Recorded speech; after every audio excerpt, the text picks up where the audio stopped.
સુરતમાં રાજકીય માહોલ ફરી ગરમાયો છે, જ્યાં ભાજપે કોંગ્રેસના વરિષ્ઠ નેતા મલ્લિકાર્જુન ખડગેના તાજેતરના નિવેદનને લઈને કડક વલણ અપનાવ્યું છે. ભાજપના સ્થાનિક નેતાઓએ આ નિવેદનને ગુજરાતની જનતાની ભાવનાઓને ઠેસ પહોંચાડનાર ગણાવી તીવ્ર વિરોધ નોંધાવ્યો છે. સુરત શહેર ભાજપ દ્વારા કોંગ્રેસના રાષ્ટ્રીય નેતા અને વિરોધ પક્ષના નેતા મલ્લિકાર્જુન ખડગેના ગુજરાત વિરોધી નિવેદનને લઈને રાજ્યભરમાં ભારે રોષ જોવા મળી રહ્યો છે. ખડગેના વિવાદાસ્પદ નિવેદનને વખોડી કાઢતા શહેર ભાજપ પ્રમુખ પરેશ પટેલ અને પ્રદેશ સહપ્રવક્તા હેમાલી બોગાવાળાએ સંયુક્ત નિવેદનમાં જણાવ્યું કે ગુજરાતની પ્રજા વિશ્વના અનેક દેશોમાં પોતાની મહેનત, વેપારી કુશળતા અને બુદ્ધિથી આગવી ઓળખ ઊભી કરી છે. આવી પ્રજાને મૂર્ખ અને અભણ કહેવું માત્ર અપમાનજનક જ નહીં, પરંતુ કોંગ્રેસની માનસિકતા દર્શાવે છે. ભાજપના નેતાઓએ વધુમાં આક્ષેપ કર્યો કે કોંગ્રેસે હંમેશા ગુજરાત અને તેની સિદ્ધિઓને ઓછું આંકવાનો પ્રયાસ કર્યો છે. ગુજરાતના લોહ પુરુષ સરદાર વલ્લભભાઈ પટેલની સ્મૃતિમાં નિર્મિત વિશ્વવિખ્યાત સ્ટેચ્યુ ઓફ યુનિટીનો વિરોધ કરવો પણ કોંગ્રેસની નકારાત્મક રાજનીતિનું ઉદાહરણ છે. તેમણે ઉમેર્યું કે વડાપ્રધાન નરેન્દ્ર મોદીના નેતૃત્વ હેઠળ દેશ વૈશ્વિક સ્તરે આગળ વધી રહ્યો છે અને ભારતને વિશ્વગુરુ બનાવવા માટે મહત્વપૂર્ણ પગલાં લેવામાં આવી રહ્યા છે.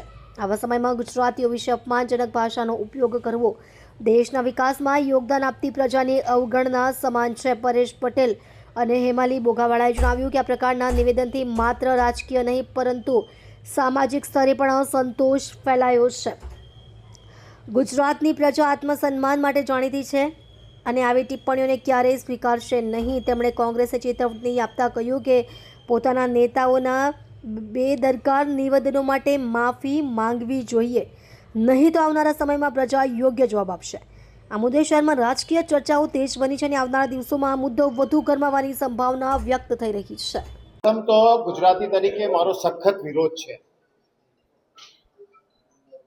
કોંગ્રેસના રાષ્ટ્રીય અધ્યક્ષ મલ્લિકાર્જુન ખડગે કેરળની એક સભામાં જ્યારે ગુજરાતીઓને એક કહી શકાય ને એવા શબ્દ જેનો ઉલ્લેખ કરે છે કે જેને એમ કહી શકાય કે આવા શબ્દો ઉચ્ચારવા એ એમના માટે હું માનું છું એ મૂર્ખ છે.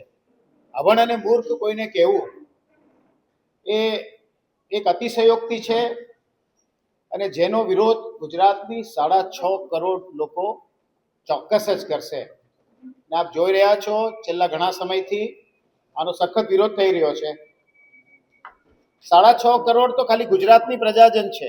એ ઉપરાંત પૂરા ભારતમાં અને વિશ્વમાં ગુજરાતીઓનો પ્રસાર થયો છે. આપ જાણો છો તેમ કરોડો ગુજરાતીઓ ગુજરાત સિવાય પૂરા વિશ્વમાં રહે છે અને આ ગુજરાતીઓ આપ જાણો છો કે બિઝનેસ સાથે જોડાયેલા છે.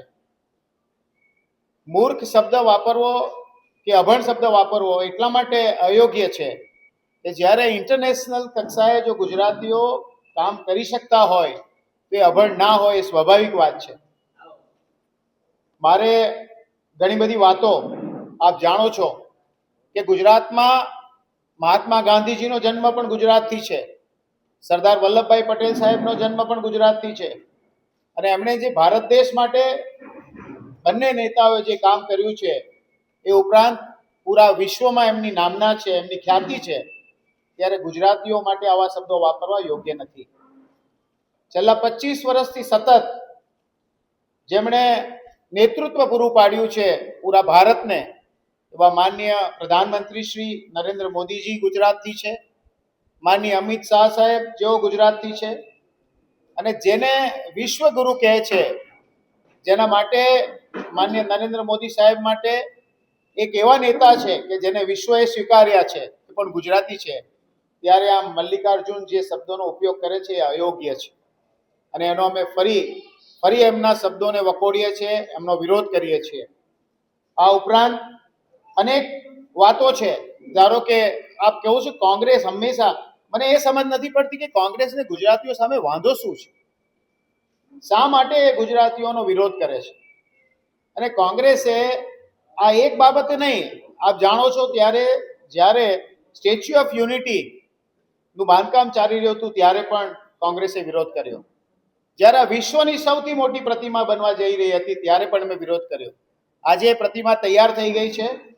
આજે ભારતમાં તાજમહાલની સાથે સાથે કદાચ હું માનું છું ત્યાં સુધી જો રેકોર્ડ ચેક કરવામાં આવે તો ગુજરાતની આ પ્રતિમા તાજમહાલ કરતાં પણ વધુ લોકો જોઈ રહ્યા છે પૂરા વિશ્વથી. આવી અનેક વાતો ગુજરાતની, જેના માટે ખડગેજીએ ચોક્કસ જ માફી માંગવી જોઈએ. એમણે માફી એટલા માટે બી માંગવી જોઈએ કે જે દેશના અર્થતંત્રમાં 8% જેટલો જીડીપી જેમનો છે એ ગુજરાત છે.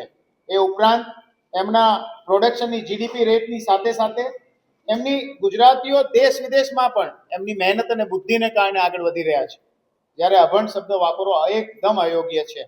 આવા અનેક કારણોસર અમે ભારતીય જનતા પાર્ટી અને ગુજરાતના લોકો આનો સખત વિરોધ કરીએ છીએ.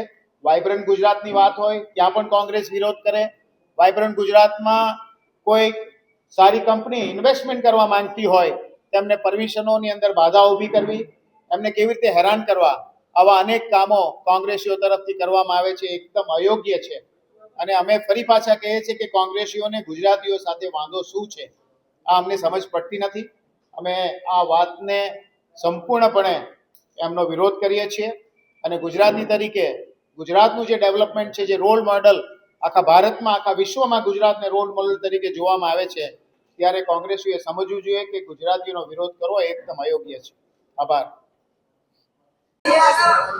હાલમાં જ કોંગ્રેસના રાષ્ટ્રીય અધ્યક્ષ ખડગેજીએ જે ગુજરાતની પ્રજા માટે એક દુર્ભાગ્યપૂર્ણ, અપમાનજનક અને નિંદનીય નિવેદન આપ્યું છે, એના જવાબમાં આજે ગુજરાતીઓને એક એકતા અને અખંડિતતા પર એમણે પ્રહાર કર્યા છે.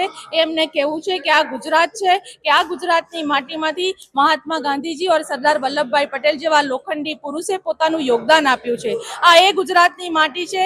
આદરણીય દેશના વડાપ્રધાન શ્રી નરેન્દ્રભાઈ મોદીજીના નેતૃત્વમાં, આદરણીય અમિત શાહજીના માર્ગદર્શન હેઠળ આજે ગુજરાત અને વિશ્વ ફલક ઉપર એક આગવી છબી ઊભું કરી રહ્યું હોય ત્યારે મારે ખડગેજીને કહેવું છે કે આપના કોંગ્રેસના નેતાઓ કે જેઓ આંટાને લીટરમાં ગણાવી રહ્યા હોય તો સાચા શિક્ષણની જરૂર એમને છે, તો એમની એ દિશા તરફ આપ ત્યાં ધ્યાન આપો. ધન્યવાદ.